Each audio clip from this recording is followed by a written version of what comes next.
Bueno, les queremos dar las gracias por estar por acá nuevamente en esta segunda sesión de las jornadas con motivo del 150 aniversario del Capital, y el día de hoy nos acompañan 4 ponentes. El primero de ellos es Pablo Lazo, que los presento conforme van hablando o de un golpe ya los conforme, ¿no? Bueno, uno por uno, ¿verdad? Bueno, Pablo Lazo Briones, doctor en filosofía por la Universidad de Deusto, Bilbao, España, es autor de los libros Coetze, Los Imaginarios de la Resistencia, Charles Taylor, Hermenéutica, Ética y Política, Crítica del Multiculturalismo, Resemantización de la Multiculturalidad, La frágil frontera de las palabras, Ensayos sobre los débiles márgenes de la literatura y filosofía. Es coordinación de Alain Badiou, Ética y Política del Acontecimiento, y Slavoy Žižek, Filosofía y Crítica de la Ideología. Actualmente es director del Departamento de Filosofía en la Universidad Iberoamericana. Entonces le cedo la palabra a Pablo. Muchas gracias. Gracias a ustedes en primer lugar por estar aquí a pesar del tráfico y a pesar de lo caótico que es esta ciudad. Gracias a los organizadores, Enrique Gallegos, Miriam Madureira. Creo que este evento es un éxito por revisitar a un autor necesario para pensar nuestra crisis, no solo económica, sino nuestra crisis social, que es Marx. Yo me voy a centrar en un momento preparatorio al Capital, aunque discutiendo la cuestión del capital, un momento preparatorio que se detiene un poco en los bordes del Capital, que para mí estos bordes están construidos desde el joven Marx. Entonces voy a estar trabajando algunos textos de los manuscritos del 44, del 48 y algunos otros, con la idea de proponer una discusión acerca de la revolución o la resistencia, en el sentido ya clásico que ustedes conocen, el sentido de la propuesta de una revolución permanente. Y lo que quiero pensar aquí es justamente qué quiere decir este adjetivo, ¿no? Permanente, referido a la revolución. ¿Qué quiere decir permanente en Marx? Voy a adelantar entonces el objetivo de mi defensa, que es pensar que esto de permanente se refiere más bien a una resistencia continuada, ¿no? Y en fin, ya tendremos oportunidad de discutir. Entonces, comienzo con o contra el capital, revolución o resistencia en Marx. 1. Planteamiento del problema. Considerando la idea de revolución en el joven Marx, el presente texto discute la posibilidad del tránsito de la revolución como momento social de extrema violencia a la resistencia organizada de forma permanente en los ámbitos de grupos disidentes como la totalidad del capital, de grupos disidentes contra la totalidad del capital, que los confina a un estatus de dependencia pasiva. En contra de la fetichización de la revolución, por ejemplo en los discursos de Stalin o Mussolini, se esgrimen algunos argumentos del joven Marx para proponer un movimiento imaginario de resistencia como desarme y dislocamiento de la totalidad represiva del capitalismo, que habla con palabras revolucionarias. Así, la pregunta con o contra el capital busca una forma de reacción intersticial al sistema del capital hecha desde su interioridad, no desde el exterior inexistente de una oposición total a él. Entonces lo que estoy queriendo discutir aquí es también el lugar de una resistencia, y adelanto la hipótesis que estoy defendiendo en ese sentido. No hay un por fuera del capital, no hay un lugar imaginario que se libre de las dinámicas del capital y que desde ese lugar exterior se pudiera hacer un tipo de resistencia. es justamente lo que voy a criticar aquí como punto débil de una teoría política, la idea de que hay una exterioridad a los procesos del capital. La palabra revolución brota en nuestro imaginario colectivo con una resonancia instantánea a insurgencia de violencia y súbita transformación social, a un inmediato y radical vuelco de todas las cosas. Cualesquiera que sean las razones para poner en juego tal significación, siempre latente, aunque apresurada y superficial, lo cierto es que con ello no solo se va de la verdadera dimensión histórica y sociológica de la revolución, de las revoluciones, siempre en plural, sino que en esta especie de fascinación inmediata, encerrada en su mera formulación, se evade también su aspecto reflexivo, es decir, los rasgos que su realidad impone para su crítica desde la plataforma de un pensamiento crítico, ético y político. En este pequeño ensayo quisiera ofrecer no una solución ante tal reacción imaginaria, compleja tanto por sus implicaciones epistemológicas como por sus consecuencias sociales, sino tan solo una serie de indicaciones para tomar una cierta distancia problemática respecto a ella y abrir así la posibilidad de una reacción distinta, más cercana a la propia realidad social de las revoluciones, pero también abierta a una lectura crítica, ético-política, que pudiera ser base de la propuesta, planteada al menos como posibilidad, de un modo alternativo de transformación social que no caiga en las trampas de lo que podemos llamar concepto inmediatista de revolución. Entonces voy por un concepto mediado de revolución, más bien, por un concepto mediado de una resistencia continuada. Tal propuesta de transformación social se encuentra ya en los manuscritos de Juventud y otros textos del primer Marx, quien contrasta este efecto inmediatista con el carácter siempre mediado, o en lenguaje hegeliano, de necesaria mediación dialéctica de los acontecimientos sociales y sus transformaciones en la historia. Intentaremos probar que este carácter mediado de transformación, siempre dilatado en una línea temporal, nunca súbito o instantáneo, responde a la concreción de las cosas sociales que permite superar el concepto inmediatista de revolución al delatarlo como mitificado o fetichizado. Pero hemos llamado demasiado aprisa concepto a esta reacción inmediatista de la revolución, que, como comenzábamos a decir al principio, es más bien un efecto de significación imaginaria, significación alojada en nuestro lenguaje y en nuestras expectativas más básicas, y acaso decir también, he aquí el peligro, en nuestros impulsos más básicos. ¿Qué clase de efecto es este? De primera instancia, no es efecto de un razonamiento, ni siquiera de un razonamiento defectuoso, de una mala deducción o analogía de ideas, por ejemplo. Tampoco es consecuencia de una deficiente interpretación de determinados conocimientos históricos o sociales, por ejemplo, de una mala lectura de los acontecimientos de la Revolución Francesa en su comparación con la Revolución Mexicana, o una mala descripción historiográfica del levantamiento de tal o cual movimiento insurgente en sus detalles históricos sociales. Aunque todo esto puede estar enredado confusamente en la reacción inmediatista de la revolución, creo que esta más bien tiene a la base una respuesta emotiva, afectiva, que la atraviesa de lado a lado y que impregna por consecuencia las malas interpretaciones histórico-sociales y las deficientes relaciones entre ideas. Se trata de una afectividad que es mezcla de dos impulsos, no siempre en armonía uno respecto al otro.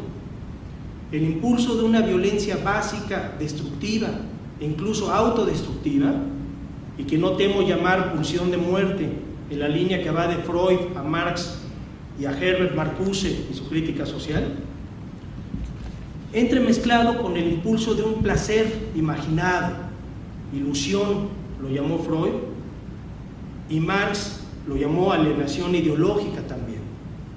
El impulso por un estado de cosa social que sería fuente de satisfacción permanente y cuyo origen se ve, se siente, confusamente en la transformación de raíz del status quo hacia mejor, cuando este último término es tan oscuro y vago como el mismo concepto de revolución con el que se relaciona. Lo que se revela entonces cuando hablamos de un concepto inmediatista de revolución es una triple relación entre su resonancia imaginaria, una afectividad ligada a la violencia inmediata y un concepto fetichizado que es el fundamento de su pretensión de extenderse permanentemente en una línea de tiempo. El concepto que hipostasía una pretendida inmortalidad de la revolución en un régimen que salvaguardaría su empuje de transformación radical y total, paradójicamente, un régimen que sabría retener la violencia de la propia instantaneidad de la revolución en una repetición ritualizada de la fuerza de ese instante revolucionario como corte definitivo del tiempo social. Un hiato del antes y después de todas las cosas sociales. Es a esto a lo que obedecen los pesados gestos rituales de conmemoración de la revolución en los regímenes totalitarios, esa especie de sacralización de ciertos hechos conmemorativos, de ciertos lemas, de ciertos protocolos. Es a lo que obedece de manera ejemplar la idea de Estado como encarnación eterna, inmortal, de la revolución. Por ejemplo, para Stalin o Mussolini. Los extremos se tocan aquí cuando se levanta la justificación del Estado fascista en su amalgama con los ideales de la revolución del pueblo, de tal modo que Mussolini puede extender absolutamente el dominio del Estado como hipóstasis de la revolución del pueblo. Así, escriben los famosos discursos de 1927. Es una cita: el pueblo es el cuerpo del Estado y el Estado es el espíritu del pueblo.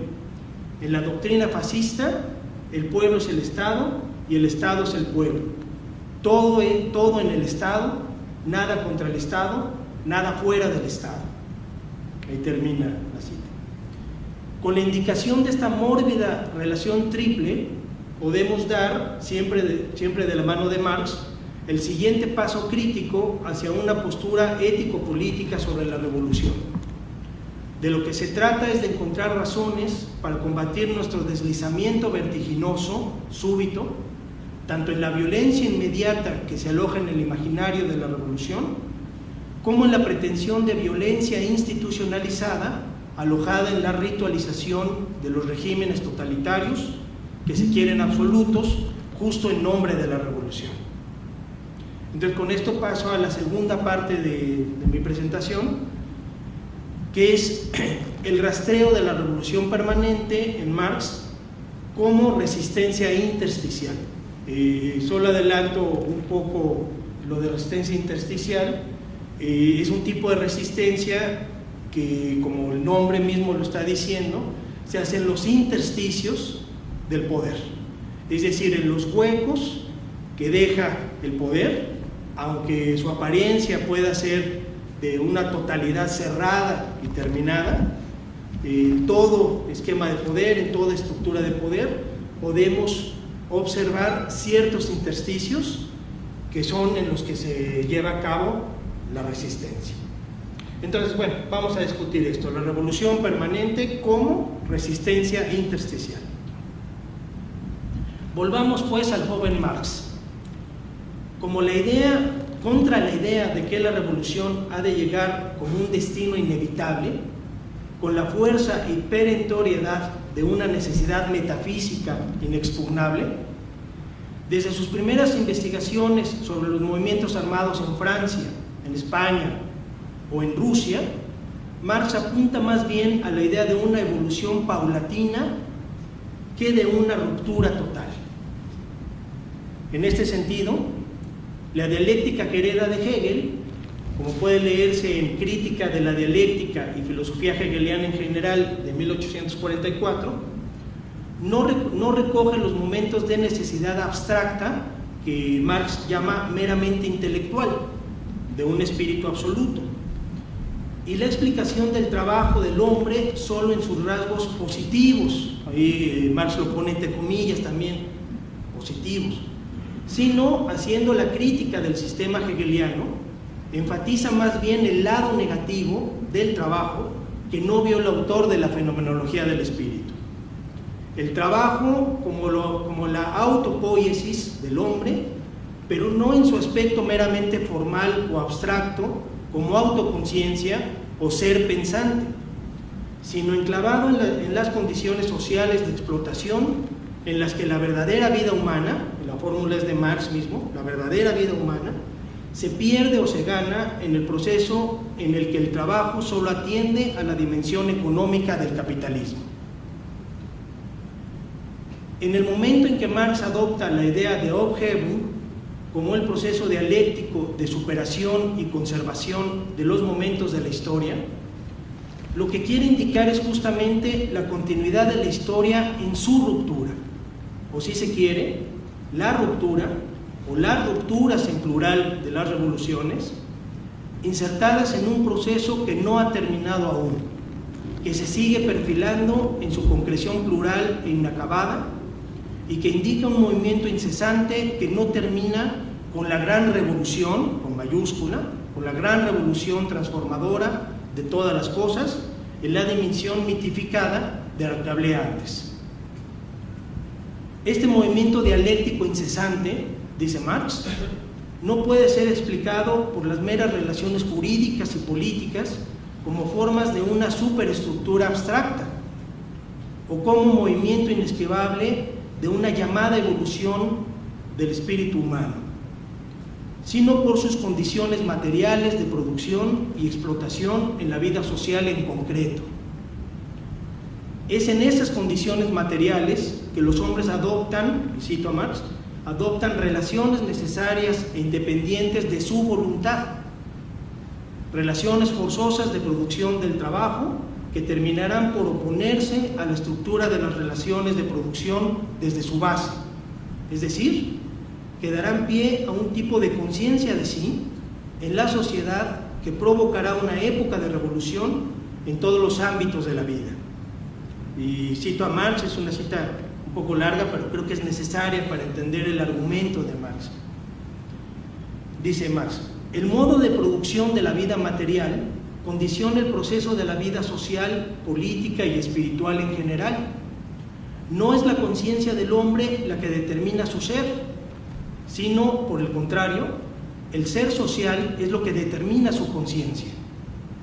Al llegar a una determinada fase de desarrollo, las fuerzas productivas materiales de la sociedad entran en contradicción con las relaciones de producción existentes, o, lo que es más que la expresión jurídica de esto, con las relaciones de propiedad dentro de las cuales se han desenvuelto hasta allí. De formas de desarrollo de las fuerzas productivas, estas relaciones se convierten en trabas suyas y se abre así una época de revolución social. Ahí termina la cita de Marx. Estoy citando el prólogo de la contribución a la crítica de la economía política. Pero esta época de revolución, que afecta sin duda a todos los ámbitos de la vida, no es instantánea ni opera como un corte definitivo en la temporalidad social, como un cataclismo transformador de las cosas. Al contrario, se extiende tanto como se presenten las cosas en los distintos contextos materiales de producción, ya sea en espera de la acumulación de las transformaciones en el ámbito de las fuerzas productivas, que van acompañadas más de una vez de luchas sociales intermitentes, y como dice insidiosamente Peter Sloterdijk en su libro Ira y Tiempo, hablando de Marx, también se trata de una acumulación de resentimiento y deseo de venganza en un banco de ira propio del capital. Es decir, el capital, además de ir acumulando el mismo capital, en un proceso paralelo va acumulando resentimiento, va acumulando deseo de venganza, va acumulando un banco de ira, como dice Sloterdijk, que llevará forzosamente a momentos de revolución. Ya sea en el estancamiento de estas transformaciones y la súbita toma de conciencia de los trabajadores por la acción de una hegemonía estratégica en diversas cadenas de equivalencias de grupos sociales explotados, como dirán después Gramsci y Ernesto Laclau. Cuando se habla de la revolución como salto dialéctico en la historia, hay que tener en mente que, aunque la expresión parece indicar que se ha de tomar el proceso dialéctico de la historia en las manos y provocar el salto a voluntad, este es el sentido mitificado de la revolución de Stalin o Mussolini o de cualquier otra dictadura, en realidad Marx habla de un proceso extendido en el tiempo de lo que podemos llamar más bien resistencia, o bien, si se quiere, la revolución permanente es entendida como resistencia en una larga línea de tiempo, atendiendo a las múltiples condiciones histórico-materiales de cada sociedad. Es a lo que atiende la complejidad del concepto marxista de transición, como ha indicado Manuel Ballester. Y cito a este autor: el nuevo sistema no está contenido ni cumplido en el primer paso. El salto revolucionario no hace más que abrir un nuevo y acelerado proceso de adecuación de las fuerzas productivas a las nuevas relaciones. Es decir, el simple cambio de clase en el poder, la modificación del aspecto jurídico de las relaciones de producción, que son mucho más amplias que las simples formas de propiedad, tampoco culmina el proceso revolucionario. También, en este sentido, la revolución está acogida más allá de sí misma en un largo proceso. Ahí termina la cita. Este largo proceso de la revolución no ocurre, pues, ni en la cabeza de un filósofo genial, ni en la oscura mente de un dictador enloquecido. No está a cargo de un grupo subversivo, autonombrado única fuente de la revolución, o en una institución o partido político que se arroga su sentido para siempre y lo paraliza así contradictoriamente. Al contrario, el dilatado proceso revolucionario se encuentra en el seno de lo que llamó el primer Marx en su crítica de la filosofía del derecho de Hegel de 1843, la verdadera democracia. Contra el concepto hegeliano demasiado formal de la democracia, configurada por un Estado mistificado y la clase burocrática que lo hace posible, Marx busca la verdad de la democracia en la autodeterminación concreta que el pueblo efectúa sobre sí mismo. Y en tanto que Hegel defiende que es el Estado la condición de posibilidad de los componentes más concretos del pueblo, la familia y la sociedad civil, Marx defenderá que es justo al revés. La materialidad de estos componentes concretos son los que hacen posible al Estado. La soberanía popular, el sufragio universal, el demos en la acción de sus particularidades, es lo que conforma la verdadera democracia. Y como dice Simon Critchley, esta acción del demos concreto, anterior al Estado hegeliano, reivindica un sujeto múltiple y plural de la política en sus mismas prácticas de resistencia a distancia del Estado, no en su oposición total, ni en su exterioridad, que sería la posición del anarquismo que rechaza Marx, sino en la lucha desde sus intersticios de poder. Bueno, creo que he expuesto el argumento central, también ya por consideración de mis compañeros voy a cortar aquí la ponencia, solo cerrando para decir esto: el proceso de revolución extendida en el tiempo se detiene precisamente en momentos de autodeterminación democrática, que es por lo que estaba luchando Marx antes de la escritura del Capital. Y con esto lo que quiero decir es: no basta la transformación de las condiciones materiales, es decir, de las condiciones económicas de base, para lograr el momento de la revolución. El joven Marx está apuntando más bien como momento estratégico a esa autodeterminación del pueblo, en el sentido en que él lo ve, incluso antes del sentido de clase, ¿no? El demos está más a la base que el sentido de clase, que va a trabajar después. Y este sentido del demos que se autodetermina está pensado, es lo que he querido defender, está pensado en el sentido de una resistencia en los intersticios. Muchas gracias.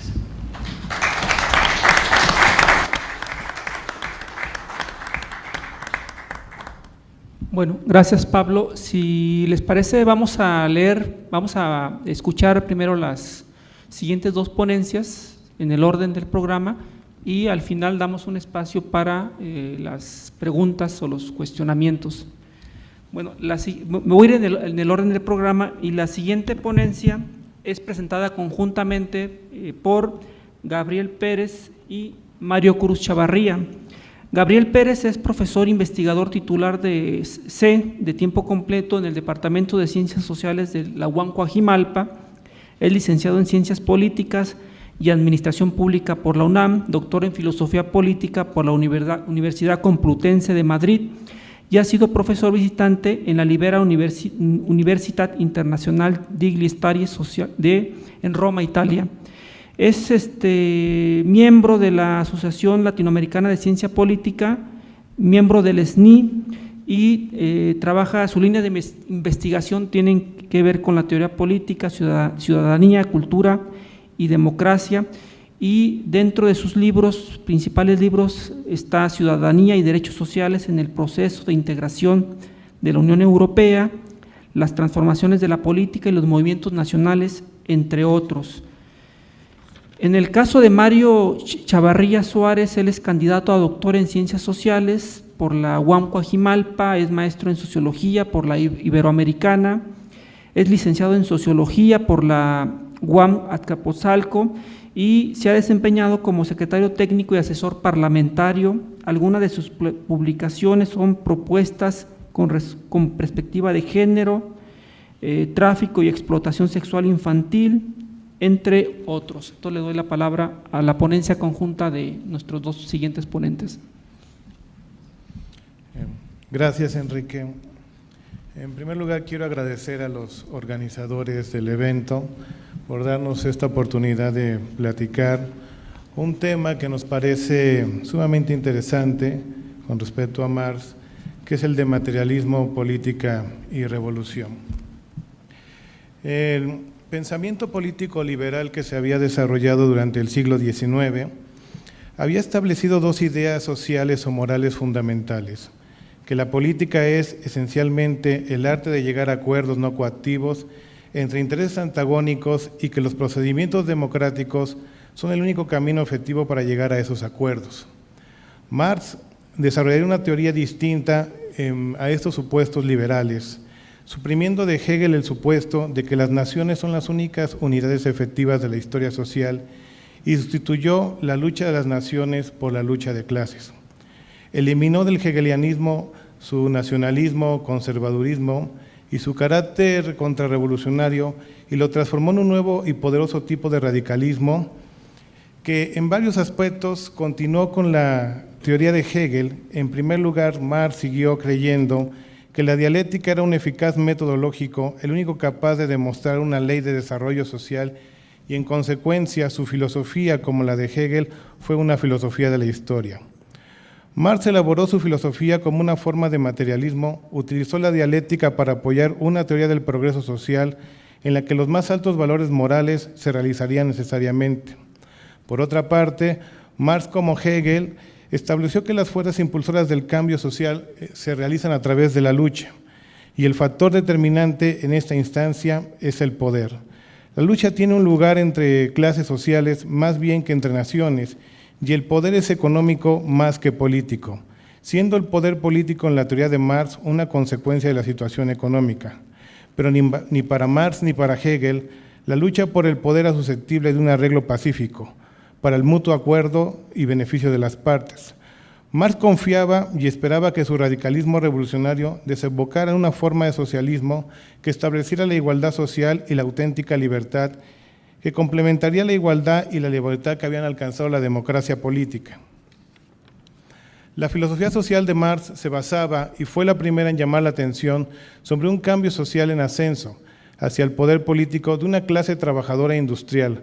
Mostraba que el capitalismo había producido una clase de hombres que tiene que vivir absolutamente del salario y que se relacionaba con los patronos solo mediante un nexo monetario. La relación entre el patrón y el obrero en la industria tiende a quedar desprovista de un sentido humano y de obligación moral.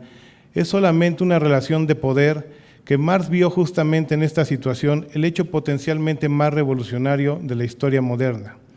Este proyecto se fundó en una apreciación de la importancia de la Revolución Francesa. Como Hegel, Marx creía que la Revolución había señalado el desplome de la sociedad feudal, pero para Hegel la Revolución Francesa consumaría el surgimiento de los estados nacionales, mientras que para Marx la consideraba como un paso previo a una revolución más drástica y completa. La Revolución Francesa había sido al mismo tiempo fundamentalmente importante y superficial. Había transferido el dominio de la clase industrial y comercial y había construido el Estado como un típico órgano de represión y explotación. El paso obvio más allá de la revolución política era una más profunda revolución social. Esta debe de ser la obra del proletariado, que se encuentra en ascenso, que debe desplazar a la clase media del poder como la clase media había desplazado a la antigua clase feudal. La clase en ascenso debe tener su filosofía. Una filosofía proletaria debe de ser la afirmación socialista de los derechos humanos de los hombres desposeídos. La filosofía de Marx era concebida por él como la aportación de un plan y un motivo para una revolución social que liberará a los trabajadores de la pobreza y la explotación. Las primeras afirmaciones de Marx acerca del materialismo dialéctico fueron expuestas en un grupo de obras escritas entre 1844 y 1848, bajo el estímulo de la interpretación materialista de Feuerbach de Hegel y como incidentes en la carrera de Marx como socialista revolucionario. Marx, en su Sagrada Familia, distinguió claramente su materialismo.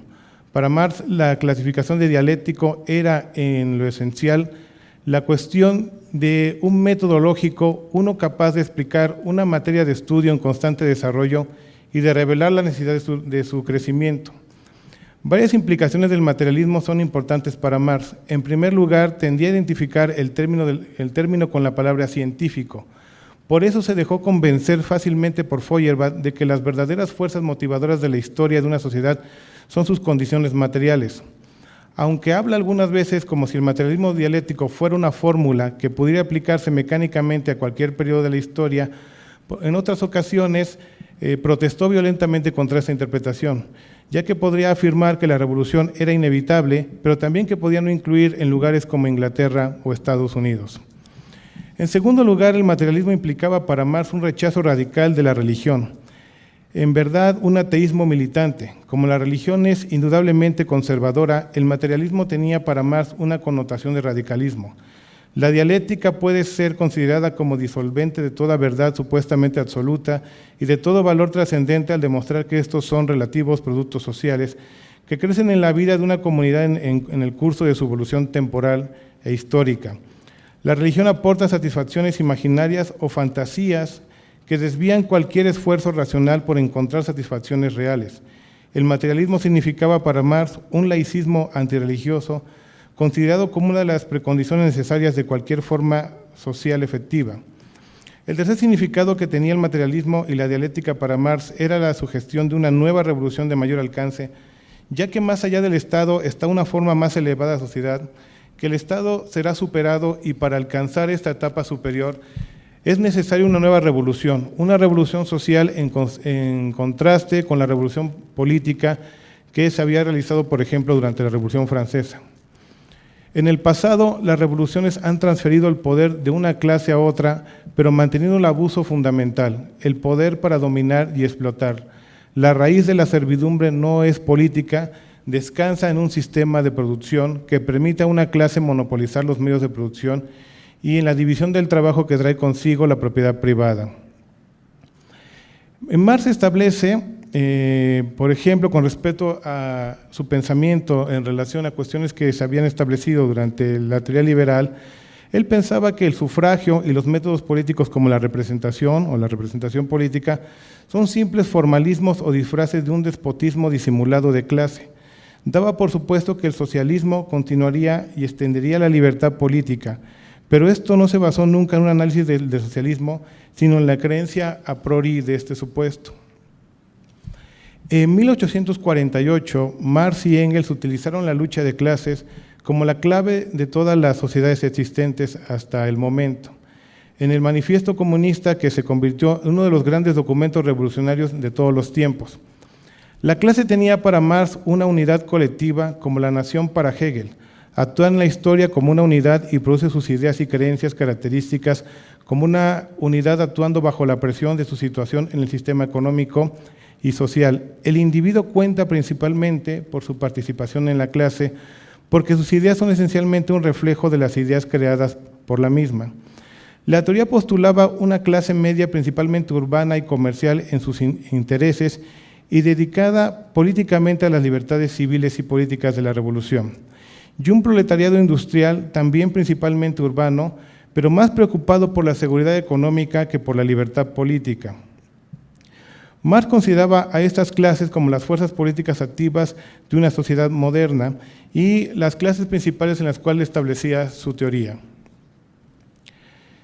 Es importante resaltar que aunque los marxistas han creído siempre que la lucha de clases es la única guía confiable en la estrategia política, la vaguedad de conceptos de la clase social de Marx fue responsable de algunos de sus peores errores de predicción.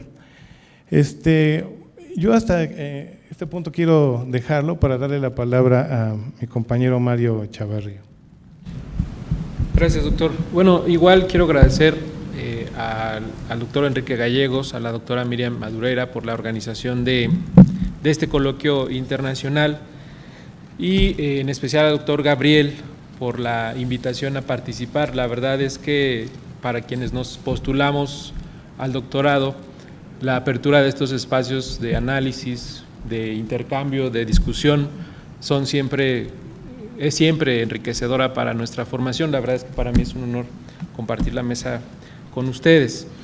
Y justo como lo acaba de explicar el doctor, si podemos entender que el materialismo dialéctico postula que la evolución de la producción económica en una sociedad determina su superestructura institucional e ideológica, si logramos comprender que el desarrollo social depende de la evolución de las fuerzas de producción económicas y que las fuerzas motivadoras de la historia de una sociedad son sus condiciones materiales, entonces podríamos hablar de la clase social como fuerza motriz para dirigir la política y, por supuesto, la revolución social. De manera que mi intervención tiene dos objetivos. Por una parte, destacar la filosofía política de Marx a partir del concepto de clase como guía de la revolución social para liberar a la clase trabajadora de la pobreza y de la explotación. Es decir, la idea de una sociedad sin distinciones de clase y el comienzo de la historia como un proceso de realización plena del hombre, sin dejar de resaltar, claro, que el objetivo de esta filosofía, como el mismo Marx la entendía, no era interpretar ni explicar al mundo, sino transformarlo. En segundo lugar, explicar que para Marx los conceptos como el de ideología y política no eran más que herramientas para lograr el fin último de la evolución histórica, la revolución social y, en consecuencia, el arribo del socialismo. Definida por Marx, una clase social es una entidad colectiva y sus miembros pueden ser considerados como personificaciones de categorías económicas, representantes de determinados intereses y relaciones de clase. Por regla general, una clase social actúa en función de su propio interés y en este sentido la existencia de clases se debe a la división del trabajo social. De manera que gran parte de sus aportaciones respecto a la clase social y su papel en la transformación descansa, a mi parecer, en tres hipótesis. Que la existencia de clases va ligada a determinadas fases históricas y particulares de acuerdo con el desarrollo de la producción. Que la lucha de clases conduce necesariamente a la dictadura del proletariado y que esta dictadura solo constituye la transición hacia la abolición de todas las clases y, en consecuencia, hacia una sociedad sin clases sociales. De acuerdo con Marx, la estructura de clases que existe en una sociedad y en cualquier periodo es en sí misma un producto histórico que varía según las fuerzas de producción económicas que la sociedad pueda utilizar. Bajo estas tres hipótesis, Marx explicaba el marco social, legal y político de la sociedad, argumentando que los cambios en ese contexto debían relacionarse obligatoriamente con los cambios en los métodos de producción económica, es decir, el materialismo dialéctico en toda su expresión como determinante de las relaciones sociales y las relaciones de clase. En este punto me parece importante preguntar, ¿qué tiene que ver la clase social con la ideología, con la política y la posibilidad de una revolución? ¿Cómo se relaciona mi ubicación en la escala social con mi forma de pensar y de relacionarme con los demás? Al parecer, preguntas cuyas respuestas podrían ser obvias bajo la óptica de la sociología, por ejemplo, o de otras disciplinas académicas, pero hacia la mitad del siglo XIX se trataba de ideas reveladoras que prometían en algún momento un mundo sin clases sociales, en condiciones de igualdad y libertad. Aunque en la actualidad no se le relacione de manera directa con el marxismo, la ideología definida por Marx se refiere al hecho de que un grupo social que actúa como un todo debe tener en común un cuerpo de creencias, valores y convicciones que refleje su concepción de sí mismo, de su medio y de otros grupos sociales con los que interactúe. Este cuerpo de creencias es, en efecto, una condición de su existencia como grupo y, por lo tanto, la ideología define en gran parte la conciencia de clase. Las creencias ideológicas son características de las clases sociales y reflejan la posición de una clase en la estructura de la sociedad, que se explica a su vez por el sistema económico de producción. Y en este sentido, me parece importante resaltar el concepto de ideología en términos marxistas y con relación a la política implica siempre demostrar que nuestros argumentos y acciones se dan en función de los intereses de clase. Implica demostrar que mis ideas, aunque pretendan ser razonables, son realmente defensas encubiertas de privilegios de clase. De manera que la lucha por el poder entre las clases sociales constituye la fuerza impulsora de la política, porque según Marx, la clase dominante en un momento dado utiliza su poder para explotar a las clases menos poderosas y se servirá del Estado para ejercer la explotación de una clase sobre otra. El Estado no es más que un instrumento para administrar los asuntos comunes de la clase dominante a través de sus instituciones y del derecho como marco normativo para proteger sus intereses. Como lo explica Marx, la clave del éxito en la política reside en la comprensión de que es simplemente una forma convencional de guerra y que un partido político es el Estado Mayor que planea y dirige la estrategia de la clase a la que representa. En palabras de Marx y Engels, la historia de las sociedades hasta nuestros días es la historia de la lucha de clases, idea expresada en el manifiesto del Partido Comunista de 1979. Perdón, bueno, la edición que yo tengo. La clase social, la ideología y la política, elementos de una relación de poder que lejos de terminar parece eternizarse. Sin embargo, bajo esta relación de poder, no todos los intereses de clase son deleznables. El objeto de la clase proletaria es acabar con el sistema de producción capitalista, no solo por no poder sostenerse a sí mismo, sino por ser parte de la evolución de la sociedad hacia el socialismo. Para la clase trabajadora, el sistema capitalista es tan injusto que solo puede ser destruido, dando paso a la transformación histórica y a la revolución social. Hasta este punto, el rasgo distintivo del análisis de Marx era que la clase trabajadora había sido sometida por la organización industrial a un régimen que imponía los principios y valores de la filosofía democrático-burguesa, y el objetivo fundamental del Capital, a 150 años de su publicación, por cierto, era justamente mostrar que frente a la imposibilidad de que el capitalismo subsistiera por sí mismo, debía surgir una forma de organización sin clases sociales, es decir, el socialismo. Marx trataba de demostrar que en un sistema industrial en donde los capitalistas son los dueños de los medios de producción, el trabajo siempre se verá obligado a producir más de lo que recibe y más de lo necesario para el funcionamiento del sistema, sobre lo cual argumentaba, en primer lugar, que el capitalismo debía perecer inevitablemente y, en segundo, que su desaparición debería dar origen al socialismo. En este sentido, el análisis económico de Marx produjo ciertas explicaciones acerca del curso que debía seguir una sociedad capitalista en su camino hacia el fin definitivo.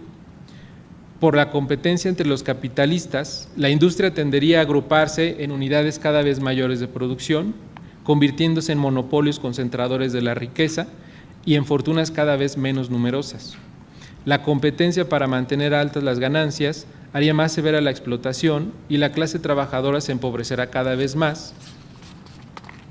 Como el trabajo es incapaz de consumir todo lo que produce, una economía capitalista estará sujeta a periodos de sobreproducción, de depresión y de desempleo. Los pequeños negociantes, los agricultores, los artesanos independientes y la pequeña burguesía serán reducidos cada vez más al nivel de proletarios asalariados y la sociedad capitalista tenderá a polarizarse. Los capitalistas con subclases satélites por un lado y las masas proletarias por el otro. En definitiva, sostenía Marx, lo anterior debía provocar una situación revolucionaria en la que los expropiados debían ser expropiados, en la que los expropiadores debían ser expropiados y los medios de producción socializados. Sin embargo, el anhelo revolucionario que dio origen al primer tomo del Capital nunca se concretó, o por lo menos hasta el momento. La afirmación de que la clase trabajadora se vería progresivamente empobrecida resultó un tanto errada, puesto que las sociedades industriales elevaron su nivel de vida. El hecho de que la clase media baja sería absorbida por el proletariado asalariado tampoco resultó, puesto que la industrialización fomentó el crecimiento de la clase llamada de cuello blanco, que según su clasificación debía ser considerada como pequeña burguesía. Aunque el capitalismo asumió proporciones internacionales, y lo padecemos hasta nuestros días, la clase trabajadora de los países industrializados no mostró la tendencia a unirse para realizar una lucha de clases internacional, como se había esperado que sucediera en 1914, por ejemplo. Las revoluciones sociales se produjeron en Rusia y China, no en Inglaterra ni en Alemania, como Marx lo esperaba. Tomando en consideración este contexto, ¿qué sucedió con la promesa de la revolución? ¿Qué fue lo que históricamente sucedió para impedir el cumplimiento de la teoría marxista? ¿Acaso la conciencia de clase, la ideología y la política no fueron suficientes para lograr la evolución social como lo planteaba Marx? Sin duda han sido muchos los esfuerzos para explicar las razones por las cuales no se cumplieron algunos de los postulados más importantes de Marx, pero me parece que la agenda de investigación social se ha quedado corta para responder con argumentos suficientes. La idea marxista de que no es la conciencia del hombre la que determina su ser, sino por lo contrario, el ser social lo que determina su conciencia, me parece que sigue vigente hasta nuestros días. Solo hace falta observar un poco para darnos cuenta sobre las múltiples consecuencias negativas del capitalismo global, para advertir los altos índices de pobreza y desigualdad que padecemos no solo en México o América Latina, sino en países de la Unión Europea, Asia y África con altos niveles de industrialización. Marx creía que la fuerza motora del cambio social era un sistema de fuerzas productivas encarnado en formas básicas de distribución económica y que el mecanismo del progreso era el antagonismo entre las clases sociales. Y en razón de ello, me parece que la teoría marxista no se agota con el fallo de algunas de sus predicciones, sino que se fortalece en nuestros días con el incremento de las brechas de desigualdad que se extienden por todo el mundo. Y es ahí, me parece, en nuestro papel de científicos sociales o de investigadores académicos, en donde podríamos ampliar las fronteras del conocimiento y poder entender un poco más los alcances de la teoría marxista hasta nuestros días. Gracias por su atención.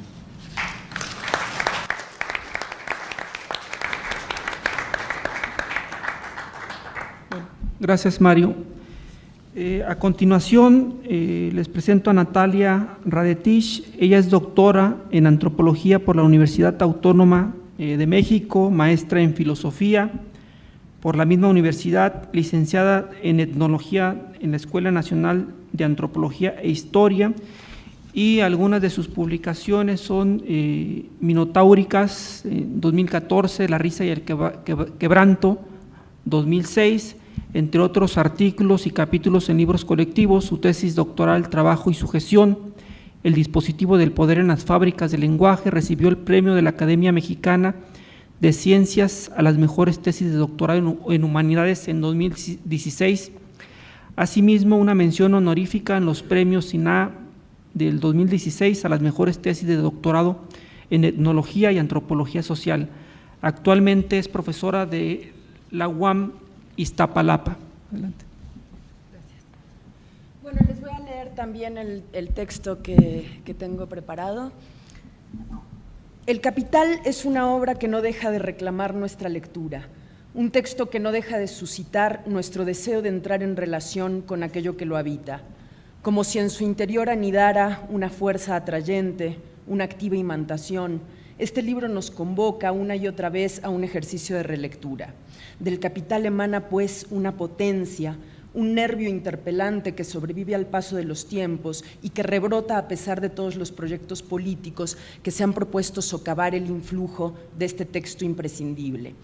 En esta intervención me propongo explorar preliminarmente cómo está planteado en el primer tomo del Capital el problema de la violencia en el marco de dos conceptos fundamentales, el concepto de plusvalor y el concepto de acumulación originaria del capital, conceptos de una gran complejidad y con una larga tradición interpretativa en el marxismo, por lo que es muy probable que mi intervención corra el riesgo de hundirse en demasiados desaciertos.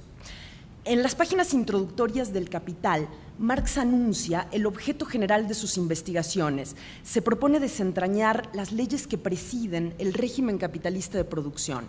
En su indagación, Marx revela el mecanismo profundo e invisible que desde un lugar obscurecido gobierna la relación capital-trabajo, descifra el misterio de la formación de la ganancia en el capitalismo, la plusvalía. Con el concepto de plusvalía, Marx muestra, entre otras cosas, que la relación capital-trabajo está marcada por una inequidad radical.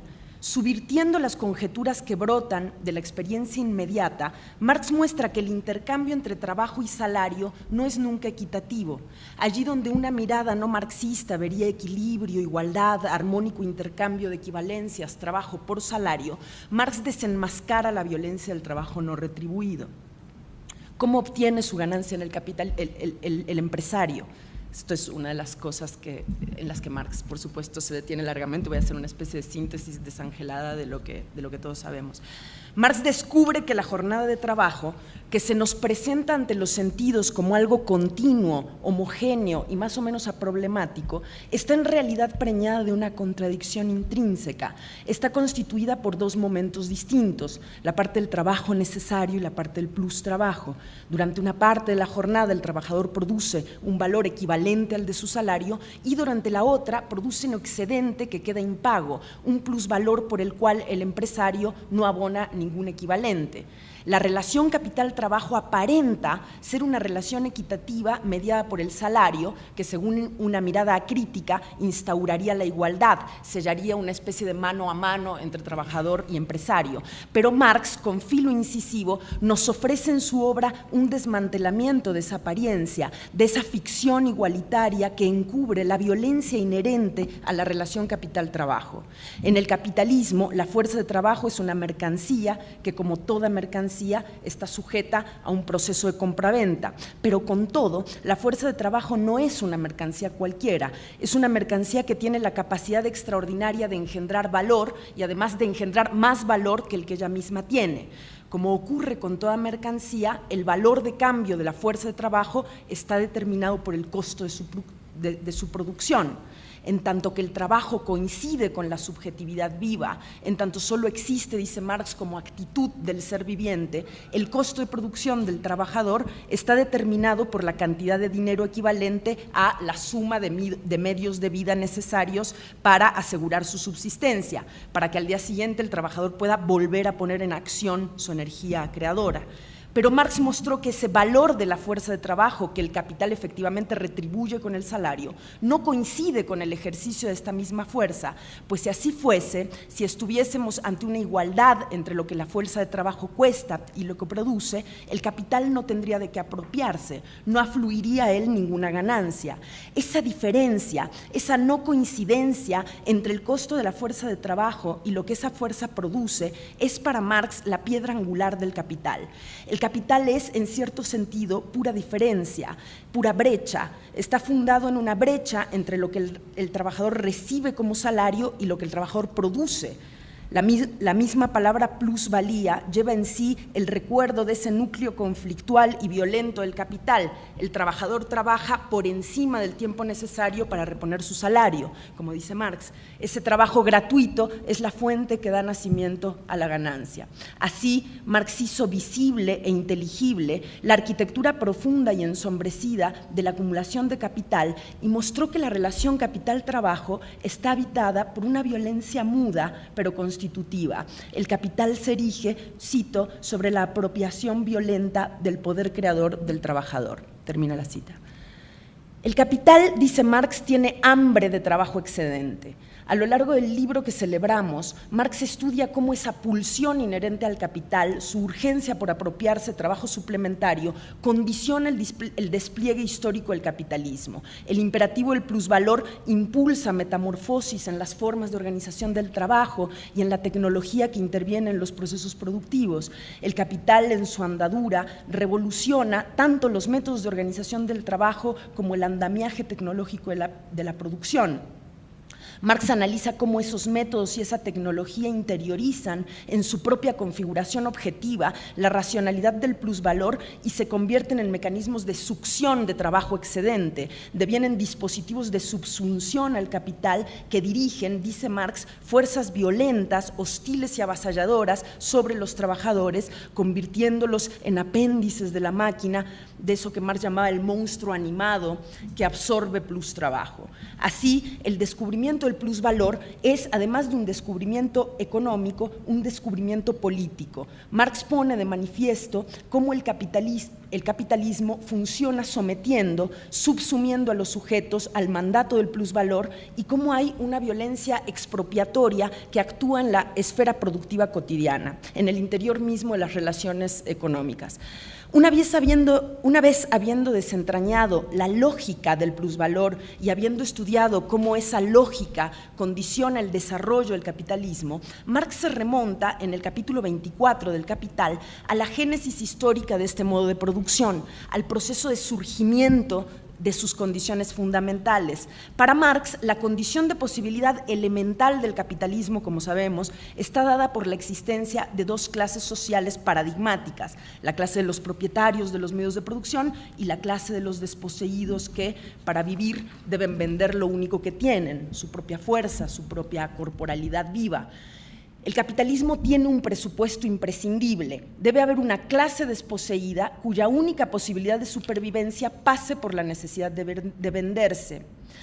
Subvirtiendo la idea ingenua de que ese sujeto desposeído sería un sujeto natural y transhistórico, Marx muestra cómo ese sujeto social sin posesión es el resultado de un proceso histórico, es el efecto de un proceso de constitución, es, dirá enfático Marx, un producto artificial de la historia moderna.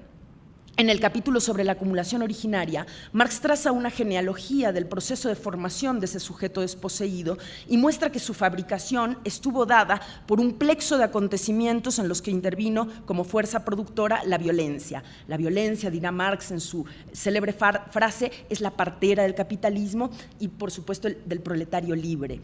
Cada vez que Marx alude a ese sujeto libre, lo hace con su habitual tono irónico. El proletariado es libre en dos sentidos, es un un sujeto libre de la sujeción feudal y es libre en tanto que está privado de medios de producción. Es un sujeto suelto, dice Marx, una especie de sujeto sin objeto. Por eso en los Grundrisse Marx habla del proletariado como una masa desobjetivada, una especie de escisión entre el sujeto y sus objetos. En el capítulo 24, Marx rastrea algunos de los procesos que provocaron esa escisión entre productores y medios de producción. La acumulación originaria, dice Marx, es, cito, el proceso histórico de disociación entre el productor y los medios de producción. Contra las concepciones que atribuyen el origen de la concentración de los medios de producción en pocas manos a la existencia de una minoría industriosa y ahorrativa, Marx muestra, a través de un análisis histórico que refuta esa concepción de los umbrales del capitalismo, que la violencia es la condición del capital, que ella pone sus presupuestos fundamentales al instaurar un hiato entre productores y medios de producción. Al instituir esa fractura, la violencia engendra la depauperación de la masa, una depauperación que el capital necesita para conducir a los expropiados a la producción de plusvalía. Marx detecta como procesos emblemáticos de la acumulación originaria fenómenos diversos, aquí solo me detendré en algunos y dejaré todo un conjunto de cosas fuera. Fenómenos que se distienden a lo largo de casi 4 siglos, desde fines del siglo XV hasta avanzado el siglo XIX. Tomando como ejemplo Inglaterra, Marx indaga en algunas de las formas de la violencia que están en la génesis del capitalismo, una violencia que tuvo como objeto favorito a la población rural, mayoritaria en el feudalismo. La expulsión de los campesinos de sus tierras, la expropiación que los despojó del suelo y de sus instrumentos de trabajo y que los convirtió en proletarios libres, la anexión de esas tierras a los grandes terratenientes, la privatización de terrenos comunales, una conversión de lo común en dominio privado que se dio tanto por medio de la violencia directa como por intermediación de la ley. La ley, dice Marx, deviene vehículo de depredación de los bienes del pueblo, sobre todo a través de las famosas leyes de cercamiento de los terrenos comunales. Esta serie de despojos creó no solo la figura del trabajador libre, sino que creó además un sujeto de consumo. El proletariado no solo se vio forzado a vender su fuerza de trabajo, sino que además se vio forzado a abastecerse de sus víveres en el mercado. Si antes los campesinos producían sus medios de vida, ahora debían comprarlos. Así, la violencia originaria fabricó un sujeto bífido, productor de plusvalor y consumidor de mercancías. El destino de los campesinos expropiados contenía 3 opciones típicas: o se convertían en jornaleros de los terratenientes o en obreros de las manufacturas, es decir, en proletarios del campo o de la ciudad, o bien, cuando no eran absorbidos por el mercado de trabajo, se convertían en mendigos y vagabundos, integraban esa población excedentaria que tanto interesó a Marx. Así, la violencia originaria no solo produce la bipolarización burguesía-proletariado, sino que produce también a otro sujeto fundamental del capitalismo, la multitud de los excluidos del trabajo, el ejército de reserva. La acumulación capitalista tiene como necesario correlato eso que Marx llama la acumulación de miseria. Esa miseria no es exterior al capital, le es inmanente. Para Marx, el capital requiere de un ejército de miseria que cumple un conjunto de funciones de orden económico y político. El ejército de reserva conforma el venero al que el capital recurre para reclutar nuevas fuerzas de trabajo en los ciclos económicos expansivos. Es una población que sirve además para mantener los salarios bajos y para mantener al ejército obrero activo, políticamente neutralizado, porque cuando uno tiene trabajo teme caer en el abismo del desempleo y ese temor opera como dispositivo despolitizador. El capitalismo requiere, pues, de ese sujeto de la marginalidad creado por la violencia expropiatoria. La acumulación primitiva incluyó además medidas legales para formar a los desposeídos a someterse a la disciplina que exigía el sistema que se estaba instaurando.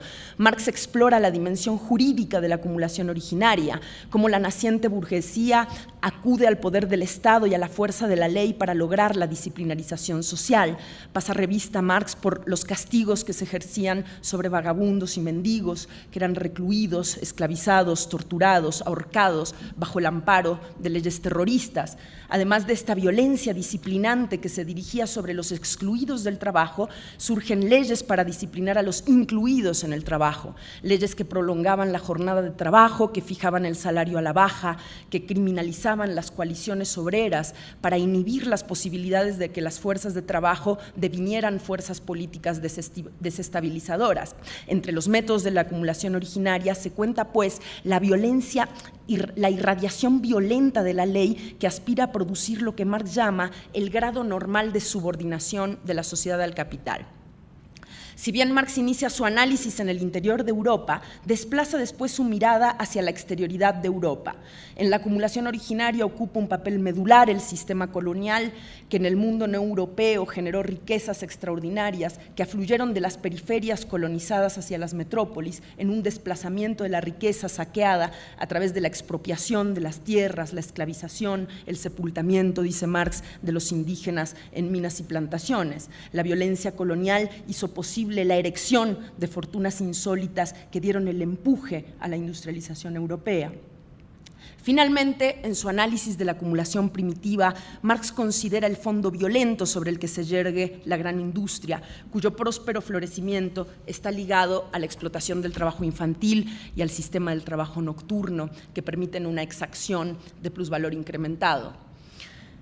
Así pues, tras descifrar el secreto de la plusvalía, tras mostrar cómo la relación capital-trabajo está habitada por una violencia constantemente reproducida, tras mostrar cómo esa relación es ya en sí una relación de despojo, Marx elucida el secreto de la acumulación originaria y observa cómo la génesis del capitalismo y de sus sujetos fundamentales está dada por la violencia.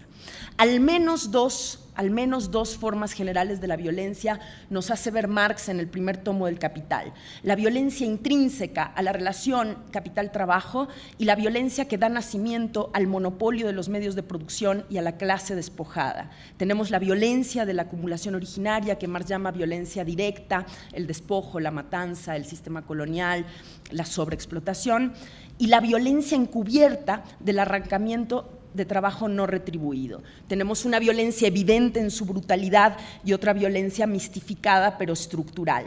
La violencia es una potencia económica que alumbra, eso dice Marx, que alumbra al capitalismo, que lo instaura, pero que también lo acompaña en su despliegue.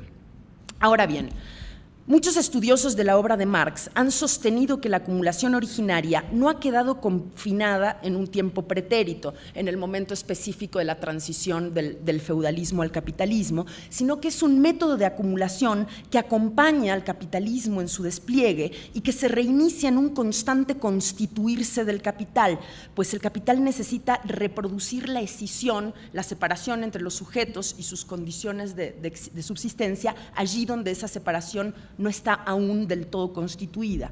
Esta postura, a la que adhiero, afirma que las formas de la violencia que Marx describe en el capítulo 24 asisten a una suerte de eterno retorno. El capitalismo, en su desenvolvimiento, recurre a la violencia a fin de conquistar nuevos territorios sociales, apropiarse de nuevos recursos y medios de producción, conquistar nuevos mercados, nuevas reservas de mano de obra barata, nuevas privatizaciones de bienes comunes, etcétera.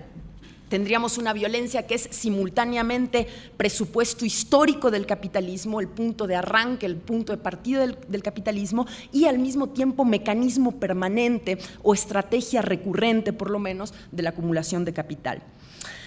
Mecanismo permanente y estrategia recurrente son citas de algunos estudiosos que plantean eso. Muchos estudiosos del capitalismo contemporáneo han caracterizado nuestra actualidad como fundada, a la par que en la exacción del plusvalor, en los métodos resucitados de la acumulación originaria. Se ha estudiado desde esta perspectiva el despojo de tierras campesinas convertidas en bienes capitalizados por las grandes compañías agroindustriales, petroleras, mineras, constructoras, turísticas, etcétera.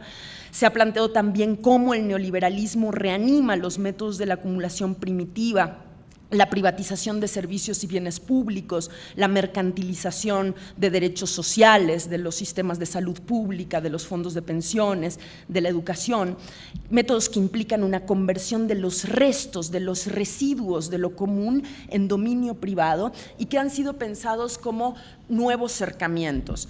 Así se ha estudiado cómo el capital rehabilita las estrategias de la acumulación originaria a fin de, cito a Guido Galafasi, avanzar sobre aquellas áreas todavía no del todo incorporadas al mercado. Para terminar, quisiera preguntarme si no podríamos pensar la violencia contemporánea en México asociada a la llamada guerra contra el narco como una suerte de acumulación originaria del capital ilegal.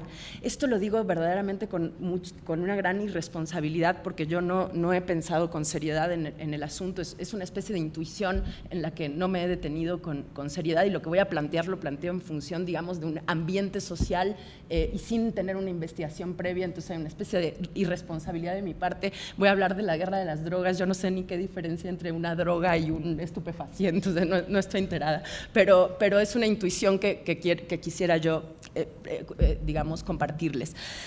La violencia de los cárteles que en México ha alcanzado niveles inéditos en la última década parece reactivar al menos algunos mecanismos clásicos de la acumulación originaria. Los cárteles no son, desde luego, simples vectores de violencia irracional, son empresas pertenecientes a ese sector de la economía que algunos han llamado segunda economía subterránea, sumergida o economía oculta, empresas del capital ilegal con múltiples y sólidas vías de articulación con el capital ilegal y con el capital legal y con el Estado, que funcionan activando una violencia atroz y que se desempeñan en un segmento de la vida económica que entraña un flujo extraordinario de ganancias. Según información reciente, en México hoy la primera fuente de entrada de divisas al país está dada por la venta de drogas de los cárteles mexicanos transnacionales, lo que da una idea aproximada de la magnitud del negocio en juego. El accionar violento del capital ilegal tiene entre sus finalidades las siguientes: lograr la apropiación de medios de producción, de tierras campesinas que son convertidas en cultivos clandestinos de amapola y marihuana o en sedes para la instalación de laboratorios, lograr el reclutamiento de mano de obra, trabajadores de la narcoagricultura, jornaleros, microtransportistas, todos ellos sobreexplotados y sobreexpuestos a la violencia policíaca, militar y judicial que dirige sus fuerzas de detención, tortura, violación, asesinato, desaparición, juicio y encarcelamiento contra los eslabones más bajos y muy a menudo no violentos de las organizaciones. Lograr el reclutamiento de narcomenudistas, halcones, sicarios y demás capas bajas de la hiperestratificada estructura ilegal. Las fuerzas de trabajo en los cárteles son a menudo reclutadas del campo arruinado y de los sectores urbanos más empobrecidos que encuentran en su participación marginal en estas organizaciones la única vía de sobrevivencia. Así, los cárteles reclutan a sus trabajadores más bajos de entre el ingente ejército de marginalidad que hay en México. La violencia de estas organizaciones se activa además con el fin de competir por el control de circuitos mercantiles, disputar el control de plazas de venta y rutas de traslado, disputar la conformación de redes de complicidad con agentes estatales que permiten la fluidificación de las transacciones ilegales y que aseguran la impunidad de las capas directivas de las organizaciones, difundir un temor general en la sociedad para que las autoridades informales mantengan el control territorial, lograr el silenciamiento de las voces críticas del capital ilegal, periodistas, defensores de derechos humanos, familiares de víctimas, a través de la matanza y de un sistema de amenaza. Ahora bien, el narcotráfico no es, por supuesto, la única actividad de los cárteles. Hay una enorme diversificación de las actividades en juego, en las que las redes incluyen en su entramado a agentes de la maquinaria estatal y a empresarios de alto rango. Al narcotráfico se suman el tráfico de personas, de armas, secuestro, extorsión, lavado de dinero, minería, petróleo. Actividades movilizadas a través de una imbricación indiscernible entre las fuerzas de un Estado mafioso y las fuerzas del paraestado delincuencial que mantienen una especie de duopolio de la violencia en México. Ya termino. Las corporaciones del capital ilegal operan con métodos afines a la acumulación originaria: desplazamiento forzado de comunidades rurales, apropiación de tierras y pueblos, asesinatos masivos, tortura, saqueo, trabajo infantil, esclavización, cobro de impuestos, paramilitarización, disciplinamiento social a sangre y fuego a través de la espectacularidad del castigo que se ejerce reiteradamente sobre el cuerpo social. Con la irradiación de esta violencia, las organizaciones aseguran los flujos de un negocio altamente redituable. Así pues, cabe quizás preguntarnos, no sé si es superfluo o no, si no estamos quizá ante una acumulación originaria del capital ilegal, donde la violencia aparecería como potencia económica, como dice Marx, que pone las condiciones para la operatividad de esta forma del capitalismo. Digamos, para terminar, que Marx nos ha legado, en el libro que este coloquio celebra, algunas de las coordenadas para pensar la carnadura de nuestra actualidad, signada por una violencia prismática de múltiples rostros, no solo, claro, los que aquí he esbozado, una violencia organizada por la pulsión acumulativa inmanente al capital. La violencia, la explotación del trabajo, esa violencia diaria que se reactiva permanentemente en la esfera económica cotidiana, la reactivación de las estrategias de la acumulación originaria y la violencia, finalmente, de la formación continua de un ejército de marginalidad que se ve conducido a la migración forzosa, al trabajo informal, desprotegido, ya hegemónico en México, o al trabajo en las narcocorporaciones. Con esto termino. Muchas gracias.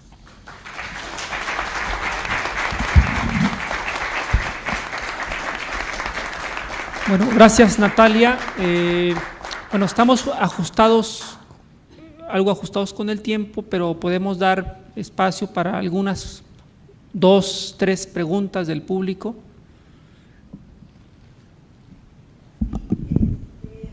Bueno, yo quisiera plantear una pregunta para la mesa en general. Muchas gracias por sus valiosas contribuciones con sus ponencias, y quisiera en general a ver si me ayudan a tratar de despejar esta duda que yo tengo ahora. Primero quiero recordar esta época de inicios de los 80, en donde estaba en apogeo la Guerra Fría, y parecía que la Unión Soviética estaba, pues no sé, muy sólida, y su sistema había marchado muy bien. En ese momento, un comentario por ahí de Maurice Dobb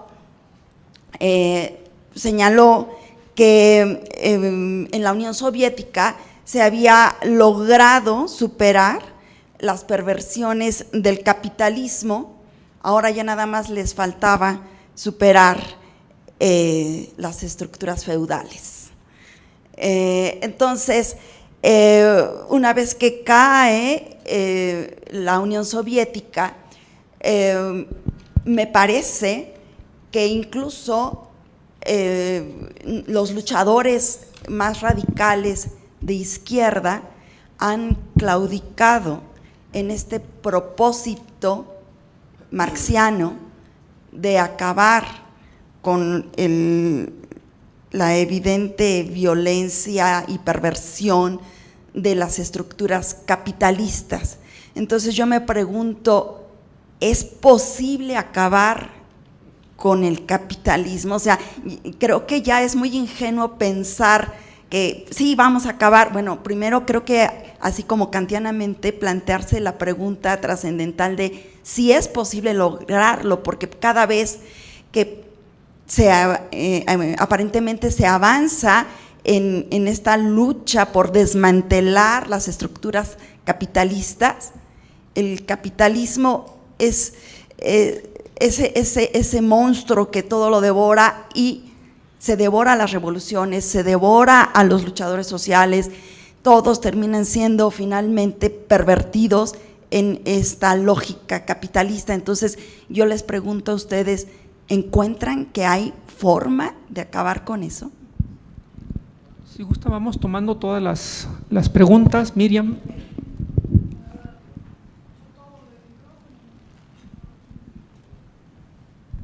Aló, sí. Yo tendría una pregunta a cada quien, prácticamente, ¿no? Más a Pablo y a Natalia, y también un poco a ustedes, ¿no? A Mario y Gabriel. Pero no es la misma pregunta para los tres, sino es cada quien con su pregunta, más o menos, ¿no? Primero yo quería saber de Pablo, que... a ver aquí, perdón que yo mejor empiezo por el final, aquí porque tengo aquí la de Natalia en mi frente. Yo quería saber de la violencia, ¿no? Si tú, sobre la violencia, o sea, las dos dimensiones de la violencia que tú identificas tú, Marx, identifica en la sociedad capitalista, ¿no? Y tú muy expresivamente, muy claramente también expones, si tú verías, ¿no? ¿Cómo es que tú explicarías el carácter de la violencia en la sociedad capitalista por oposición a otras formas de violencia que seguramente ha habido también? A final de cuentas, el capitalismo es una forma histórica, ¿no? Y habría que ver si hay una diferencia entre la violencia, tanto la encubierta, la explotación de la fuerza de trabajo a través de la extracción de la plusvalía, o en la violencia de la acumulación originaria de capital, si hay una diferencia entre esas formas de violencia y la violencia, por ejemplo, del sistema feudal, en que habría dependencia personal, por lo tanto no estaría encubierta la forma de extracción de la plusvalía, pero seguramente es una forma de violencia. O sea, si hay algo de específico en la violencia capitalista, ¿no? O si es la misma forma de violencia que toma diferentes formas en la historia, ¿no? O si habría una forma de una sociedad sin violencia, o sea, ¿cómo pensar eso, tal vez, ¿no? Y sobre el narco también yo estaba pensando, o sea, es un aspecto del capitalismo, quién sabe cómo lo definamos, monopolista financiero contemporáneo, de extraer plusvalía, ¿no? Si tu diagnóstico está correcto, o de, a través de la violencia, ampliar los ámbitos en que se puede extraer la plusvalía en la sociedad contemporánea, crear ejército de reserva a partir de la expulsión de los campesinos cuando el narco toma nuevas tierras en el norte. O sea, si es un aspecto del capitalismo contemporáneo, ¿será que el capitalismo contemporáneo está tomando una nueva forma, con esta nueva forma de acumulación primitiva que se vuelve a renacer, ¿no? Que vuelve a renacer con esto? Para Pablo, casi que es lo contrario, ¿no? Ahora sí, de lo que dice Natalia, o sea, porque tú quieres encontrar un Marx que justamente no predica la violencia, sino que sería un Marx que defendería una forma, ¿no?, de cambiar la sociedad que sería más por los intersticios, por la resistencia, que por la violencia, ¿no? O sea, no es de eso que habló Natalia, pero sería justamente la abstracción de la cuestión de la violencia en la cuestión del cambio de la sociedad capitalista. Yo te preguntaría si la cuestión, si resistencia, intersticio, ¿en qué punto tú encontrarías eso en los escritos de Marx, los escritos políticos, todo? O sea, si no es un poco para Marx, porque resistencia, intersticio, puede ser que ni siquiera lleve algún cambio. A final de cuentas, resistencia significaría mantener de alguna forma que no nos tragara completamente el capitalismo, pero no significa un cambio completo, ¿no? Y a ustedes, Gabriel y Mario, ¿no? Yo les preguntaría si, ¿cómo es a fin de cuentas que ustedes entienden lo que expusieron? Porque tú dices en un momento que no se realiza plenamente, ¿no?, lo que predecía Marx en el sentido del depauperamiento de las masas o de la formación o pues la miseria, ¿no?, de la clase trabajadora. Por otro lado, tú dijiste también, Mario, ¿no?, que hay puntos en que sí se nota que hay brechas de desigualdad que se siguen avanzando. O sea, tú dirías que si se cumple, no se cumple, cómo se cumple, o sea, ¿qué es la conclusión exacta de lo que ustedes expusieron? No me quedó muy claro, ¿no? Ay, perdón, aquí muchas gracias. Bueno, hay otras 2 preguntas, 3, 4, y ya con eso cerramos porque vamos un poco atrasados. Bien, lo mío es una pequeña pregunta, no es especialmente intensa, dirigida a Pablo, y tiene que ver principalmente con el énfasis que haces en los escritos juveniles de Marx. Si eso no genera, y capaz que lo que preguntó Miriam tiene que ver con eso, ¿no? Si eso no genera algún tipo de tensión, teniendo en cuenta esas discusiones que se han dado históricamente entre la continuidad o discontinuidad en el pensamiento de Marx, ¿no? Creo que lo de Miriam podría ir en esa dirección también. Y la segunda pregunta que tengo es para Gabriel y Mario, y que tiene que ver con la idea de ideología en Marx, pero lo que me preocupa un poquito más es cómo realizar la crítica de la ideología, ¿sí? Si bien podemos estar de acuerdo en el concepto de Marx, primariamente, hay algunas dificultades que son bastante serias a la hora de pensar en la realización de la crítica de la ideología, principalmente porque lo que se da es una asimetría epistemológica bastante importante entre quien critica y quien es criticado, y sostener ese tipo de asimetría tiene consecuencias prácticas no deseadas, por ejemplo, de paternalismo, por ejemplo, para decir lo mínimo. Entonces, la pregunta es, ¿por dónde ven ustedes que es posible renovar, reapropiarnos de la crítica de la ideología superando este tipo de dificultades? Algunas de las discusiones que se dan sobre este tópico apelan a algo así como una práctica inmanente. Pero bueno, eso también tiene algunos problemas. Pero más que nada lo que me interesa es ver qué es lo que piensan ustedes o los otros miembros de la mesa acerca de cómo potenciar ese concepto, ¿no? En realidad creo que esa es como la gran tarea, ¿no? Me parece que esa es la tarea que tenemos que abrazar, reapropiarnos del pensamiento de Marx y proyectarlo. Bueno, en el caso de la crítica de ideología, ¿cómo es que eso podría ser llevado adelante? Gracias.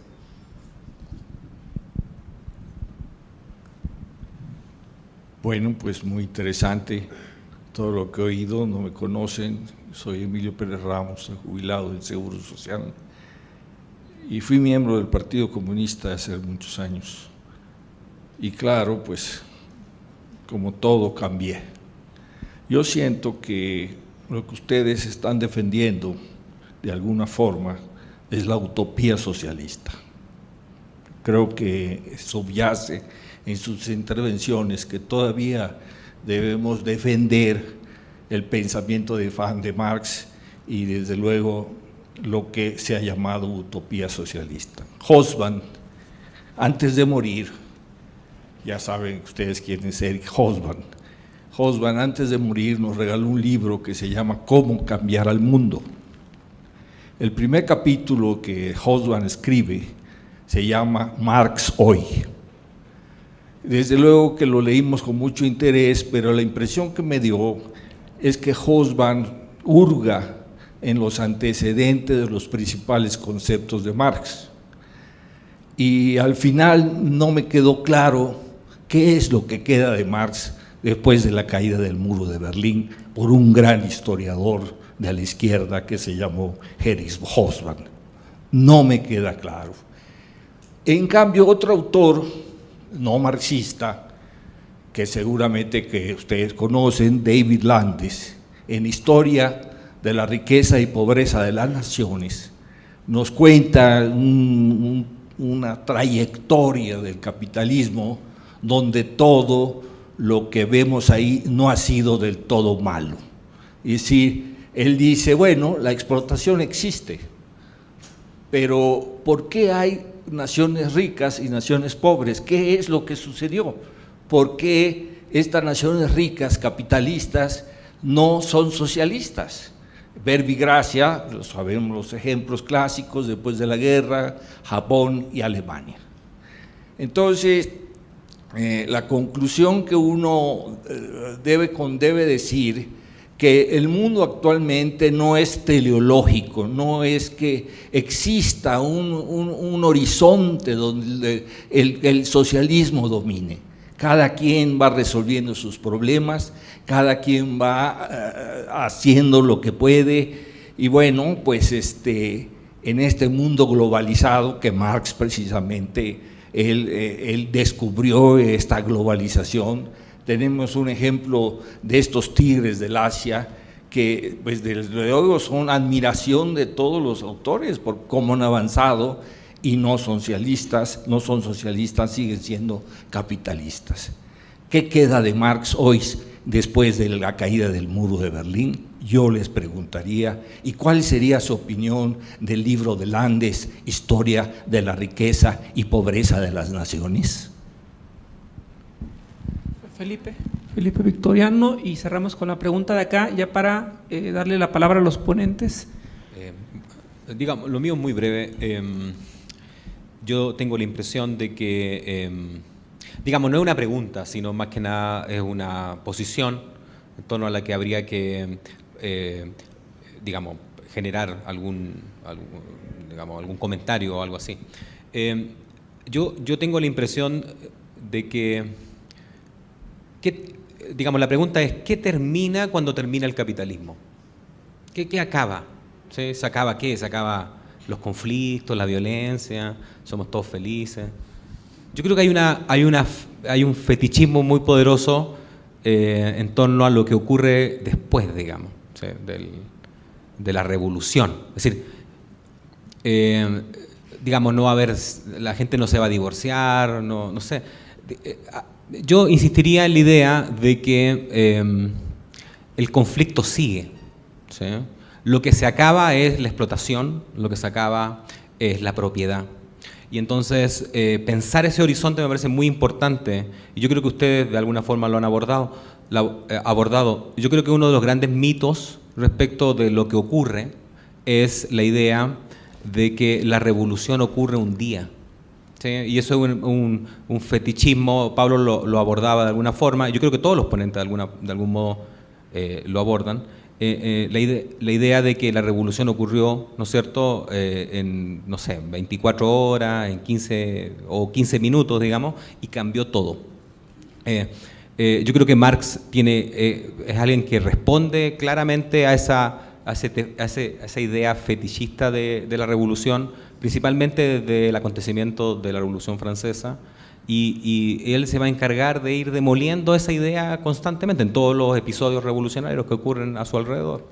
Entonces, me parece interesante esa idea de cómo pensar el fin, ¿sí? ¿Qué significa que se acabó, no sé, la lucha de clases, por ejemplo? Bueno, yo lo dejo ahí, ¿no es cierto?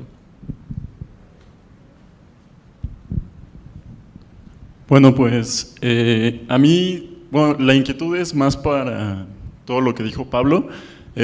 Hablaste de una revolución como continuada, lo cual me parece como una idea atractiva en el sentido de que no me cuesta mucho pensar en una transformación o una revolución en mayúsculas, tajante y todo. La idea de revolución continuada me hace pensar que no hay transformaciones monolíticas, es decir que si ha de ocurrir una transformación debe de ser como en ámbitos muy locales, pero creo que, bueno, a mí me conflictúa un poco en el sentido de que nosotros que, bueno, estamos como estudiando y viendo las cosas desde el ámbito académico, de repente no sabemos hacia dónde hacernos, ¿no? O sea, creo que hay una pluralidad de voces que de repente es aturdidora, ¿no? En el sentido de que hay muchas cosas valiosas en cantidad de gente, en cantidad de ideas, bueno, de textos y todo esto, que no sabemos para dónde hacernos, ¿no? Entonces, la pregunta sería, ¿cómo es que podemos tener líneas de reconocimiento? O sea, debemos de pensar en líneas de reconocimiento para las transformaciones en ámbitos locales o hacia dónde, ¿no? Creo que es una inquietud que me parece como central. Y bueno, ¿qué tanto una transformación puede ocurrir a partir de generar proyectos políticos? Porque se habla mucho de acabar con el capitalismo y de transformar las cosas o destruir las cosas, ¿no? Pero muy poco de construir proyectos políticos y todo eso, y es como el vacío, el gran vacío que hay, ¿no? Que va un poco en el sentido de lo que decía Felipe, de que, bueno, ok, ¿después qué? ¿No? O sea, hay como un fetichismo grande en torno a eso, entonces. Bueno, gracias. Son grandes preguntas y estamos apretados del tiempo, entonces no sé si puedan responder de manera sintética, ¿no? ¿Quieres empezar? Sí, bueno, precisamente estaba pensando en esa estrategia, dado que todas las preguntas tienen en común reflexionar sobre cómo superar el fetichismo del capitalismo, del término del capitalismo. Un par de preguntas iban en ese sentido. ¿Qué pasa después del capitalismo? ¿O el capitalismo nunca termina? En fin, y cómo vencer su efecto perverso de absorción, ¿no? De absorción incluso de los movimientos en contra del capitalismo. Bueno, creo que todas las preguntas podrían reflexionarse de nuevo si nos ponemos en la perspectiva de superar en efecto el concepto fetichizado de revolución y de violencia, ¿no? Cuando, Miriam, tú me preguntabas, pero no se piensa en una violencia definitiva, realmente ocurre un cambio importante en estos intersticios. Bueno, creo que la pregunta está hecha justamente desde el concepto fetichizado de revolución, que es lo que yo quise criticar en mi ponencia. Es decir, sí hay violencia, en los intersticios hay violencia, pero no es una violencia como cataclismo transformador de todas las cosas en 15 minutos o en 20 años, lo que sea, ¿no? Creo que debemos de superar ese concepto de cambio definitivo de todas las cosas, que es también por donde iba la pregunta de usted. Es que no hay un cambio definitivo de todas las cosas, es que el cambio definitivo está prolongado, dilatado en el tiempo, y por eso me parece muy interesante tu intervención. No hay transformaciones monolíticas, toda transformación que se pronuncia como monolítica es tragada por el sistema y pacificada en el sistema, ¿no? Y entonces la pregunta fuerte es cómo establecer líneas de reconocimiento y de proyecto más local, ¿no? Y mi respuesta iría por aquí, en el estudio de los intersticios que cada situación ofrece. Es decir, no hay fórmulas generales para la revolución, y por eso me pareció tan interesante el joven Marx. Estudia en concreto cada condición material en donde ocurre cada una de las revoluciones, y dice en cada uno de los casos, es que esto continúa. La Revolución Francesa, la Revolución Rusa, la Revolución en España, no son procesos que hayan terminado, sino que se están continuando, ¿no? Entonces, yo englobaría así mi respuesta. Hay procesos de resistencia más cercanos a la lectura que hace Gramsci o que hace Laclau de esta tradición marxista, y que se refieren a procesos de hegemonía locales, que se pueden establecer, claro, cadenas de equivalencia entre los trabajadores, los estudiantes, en fin, y generar proyectos políticos serios, ¿no? En fin, yo apuesto más por una lectura de Marx cercana a Gramsci y a Laclau que a la tradición marxista, que, como dice muy bien el señor, creo que ya está muy gastada, ¿no? Ese proyecto utopista, etcétera, pues creo que ya murió ese gran proyecto, ¿no? Vamos pensando más bien en las estrategias más locales de hegemonía, de liderazgo y de los efectos reales que pueden darse en un capitalismo que, aunque tiene la promesa de su muerte, su agonía es permanente, casi permanente, ¿no? En fin, ahí terminaría. Yo realmente creo que voy a hacer algo que no se debe hacer, que es no contestar. Porque, claro, todas las preguntas que han planteado son preguntas, muchas de ellas centrales, en la larga tradición, digamos, de interpretación del marxismo, de la idea de la revolución, de qué esperar después, de cuál es la figuración, la prefiguración que se puede hacer de esa sociedad posible, futura. Y no voy a contestar sobre todo a la pregunta de Miriam, que es más específica, porque claro, yo no conozco, digamos, con suficiencia ni superficialmente todos los estudios sobre las relaciones sociales en el feudalismo, como para tratar de ver cuál es la diferencia específica de la violencia entre las relaciones feudales y las relaciones capitalistas. Claro, Marx por ahí dice, el súbdito, el siervo en su parcela tiene una especie de claridad respecto al plus trabajo que tiene que rendir al señor feudal, ¿no? Hay una especie de momento visible de la producción de valores de uso para el autoconsumo y de la producción de un excedente que es apropiado por el señor feudal. Hay una especie de violencia explícita en la propia relación económica. Claro, en el caso de la violencia, Marx muestra largamente cómo está mistificada esa violencia en la relación económica capitalista. Ahora, lo que tú decías respecto de la acumulación originaria, cómo distinguir una violencia específicamente capitalista de otras violencias que se pueden producir de despojo, de expropiación, como efectivamente se producen en otros modos de producción, es una gran pregunta.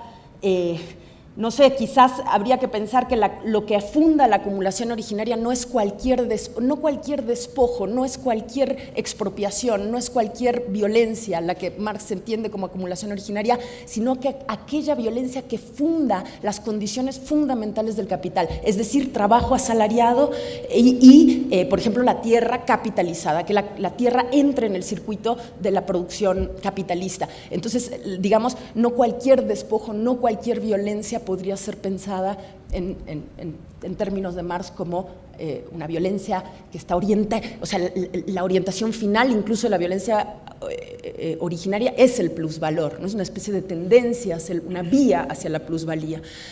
Entonces, y realmente no sé qué más decir frente a las intervenciones. No conozco el libro, además de Lander, lo leeré.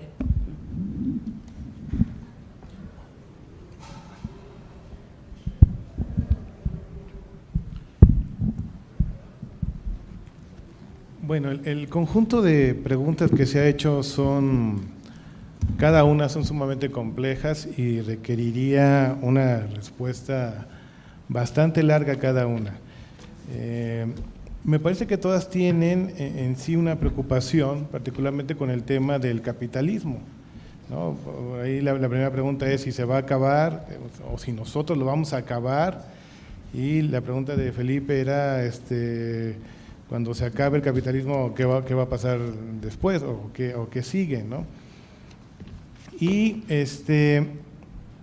en esto, por ejemplo, con nuestra ponencia, lo que trató de hacer es establecer que hay un surgimiento de una teoría encabezada por Marx, que es una teoría que tiene un ámbito político y que está centrada en el que este cambio político es la revolución, y que esta revolución es la que llevaría consigo al fin del capitalismo. Comencé yo estableciendo que en el siglo XIX se había desarrollado una teoría también que establecía como centro del cambio político una transformación sumamente gradual, basada en las instituciones, en la representación política, y que tenía como centro la democracia, lo cual el marxismo ataca directamente algunos de sus principales postulados, lo cual para mí creo que es una de las grandes enseñanzas y vigencias que hay, y con esto trato de responder esta pregunta sobre la ideología, porque creo que algo que nos enseña el marxismo es cuando se refiere a la dialéctica y que ésta es disolvente de toda supuesta verdad absoluta. Creo que ahí hay una gran enseñanza para todos, en el sentido de que toda gran teoría que parece ser sumamente bien formulada y que parece la salida correcta hacia un mundo mejor, siempre puede ser criticada con algún método o de alguna forma. El marxismo nos enseña una que me parece que tiene cierta efectividad, y que con eso se puede ir desentramando, se puede ir aprendiendo y descubriendo todos esos terrenos ideológicos que a veces son tramposos con respecto a las utopías políticas. Ahora, regresando con este asunto utópico tiene que ver también con respecto al capitalismo, porque siempre se ha tratado, ya desde la enseñanza del marxismo, de establecer de que este capitalismo va a desaparecer y al desaparecer vendrá el paraíso, ¿no? Pero a la vez resulta ser una contradicción, porque el capitalismo realmente está en manos de un grupo revolucionario desaparecerlo, o es un modo de producción que, como todo modo de producción, como bien también explica el marxismo, es sujeto de un proceso de desarrollo histórico, pues terminará en algún momento, tendrá su evolución necesaria y suficiente, la cual desaparecerá con el tiempo.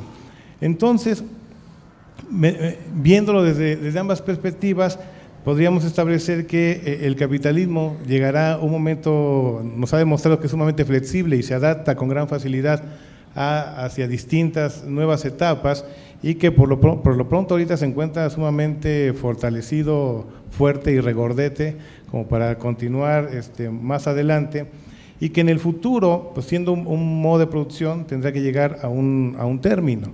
¿Qué vendrá después de ese término? Pues es la gran pregunta.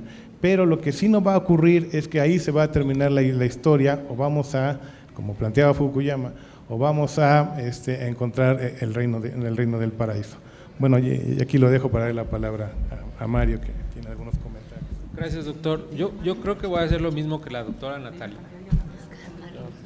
No voy a responder, porque la verdad es que da como para otros 2 o 3 coloquios, para otras 5 ponencias, pero intentaré por lo menos acercarme un poco a comentar sus inquietudes.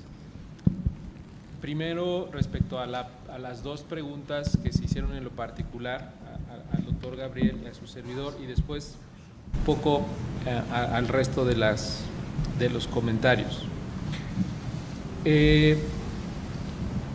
Esa es una reflexión que no está del todo plasmada en la ponencia, pero que me obliga a pensar, efectivamente, si algunas de las predicciones, porque así lo llaman algunos de los estudiosos, de las predicciones de la teoría marxista en cuanto al el perecimiento del capitalismo, me parece que gran parte de los estudios que se han realizado sobre eso se circunscriben a una etapa histórica muy concreta, después de los procesos de industrialización, no solo en Inglaterra y en Francia principalmente, y que se caracterizan justamente por el auge de la industrialización y del capitalismo en sí mismo. Y eso me parece que sesgó en cierta parte, gran parte de los estudios que se generaron a la postre. Lo que me llama a mí la atención en la actualidad es, por ejemplo, cuando se menciona, o cuando menciono, por ejemplo, que la industria tendería a agruparse en unidades cada vez mayores de producción, convirtiéndose en monopolios. Me viene a la mente 2 o 3 monopolios en México, por ejemplo, el de las televisoras, ¿no? el de los medios de comunicación satelitales, llámese telefonía, televisión por cable, la competencia para mantener las ganancias altas entre los capitalistas y los trabajadores, lo que hará es polarizar esa relación. Me viene a la mente de manera inmediata el salario mínimo, ¿no? que se esfuerza cada vez por mantener las altas tasas de ganancia por encima de los ingresos económicos necesarios, mínimos, para la subsistencia de las personas. La desaparición, por ejemplo, de la clase media y convirtiéndose prácticamente en asalariada. Es decir, La idea que intenté reflejar respecto a algunas de las principales predicciones de la teoría marxista no va en el sentido de que efectivamente no se cumplieron, sino que a la postre en nuestros días lo vemos como que de manera más clara. Las brechas, cualquier índice que mida la desigualdad en el mundo da cuenta de ello, y lo que intento decir es que a mí en lo particular, en lo personal, me parece que la teoría marxista no está del todo concluida, no está del todo fallida, no está del todo no es un desacierto total. Digamos que cuenta con un beneficio de la duda en el sentido de qué es lo que va a pasar después de la historia, entendida como la lucha de clases, ¿no? Yo quiero pensar que hay una cierta esperanza en el sentido de que por lo menos que si no acaba el capitalismo, por lo menos sí pudieran existir mecanismos de transformación social que nos permitan de alguna manera modificar esa relación de poder de la que hablábamos, que por supuesto siempre va inclinada hacia las clases más poderosas. De manera que si se cumplen o no las predicciones, algunas de las predicciones más importantes, si observamos las brechas de desigualdad, digamos que es parte del ejercicio que tenemos que hacer en estos foros, en estos espacios, qué es lo que nos queda por hacer o qué es lo que podemos hacer con lo que ya tenemos estudiado. Respecto a la ideología, me parece un punto central, la ideología es un concepto clave para entender la lucha de clases. La concepción materialista de la historia radica justamente en el concepto de la ideología y en la medida en la que ésta pueda generar conciencia de clase. Y me parece que eso es lo que nos falla, o digamos que en términos sociológicos, la conciencia de clase no está del todo definida o concebida en sus alcances y como los debería de tener. ¿Cómo podemos potenciar el concepto de ideología? Me parece, ¿cómo nos podemos apropiar del concepto de ideología? Me parece que por lo menos podríamos iniciar justamente con ubicarnos en nuestra conciencia de clase, ¿no?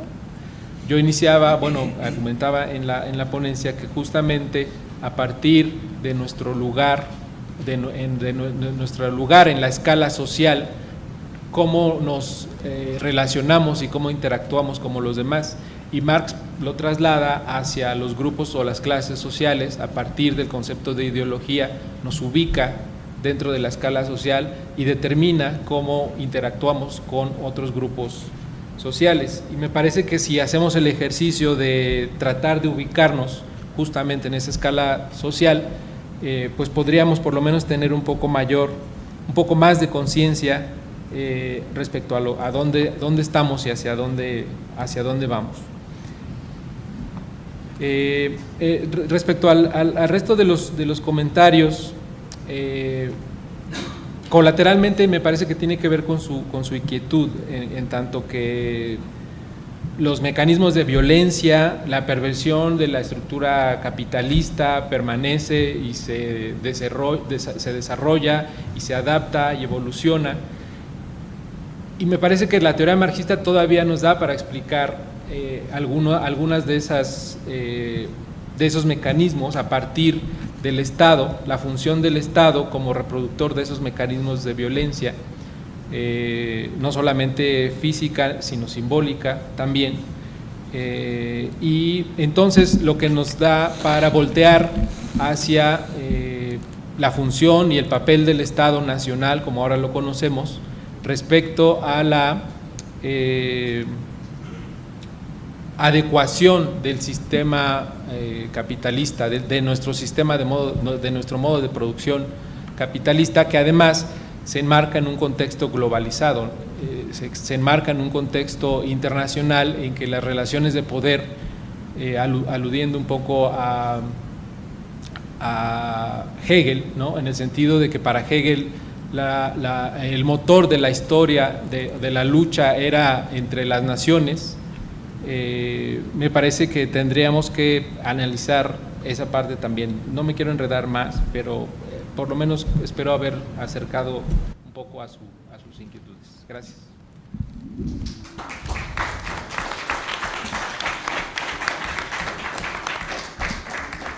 Bueno, muchas gracias. Dado que vamos atrasados alrededor de 15 minutos, yo les propondría, y dado que se ven frescos como unas lechugas y recién llovidos, ¿no? Yo les propondría que iniciemos la siguiente mesa de Jorge Galindo, Matari Pierre, no sé si ya anda por acá, ¿sí? Y Marlu Sánchez, y nuestro moderador estrella, que es Felipe Victoriano. Vamos atrasados con 15 minutos.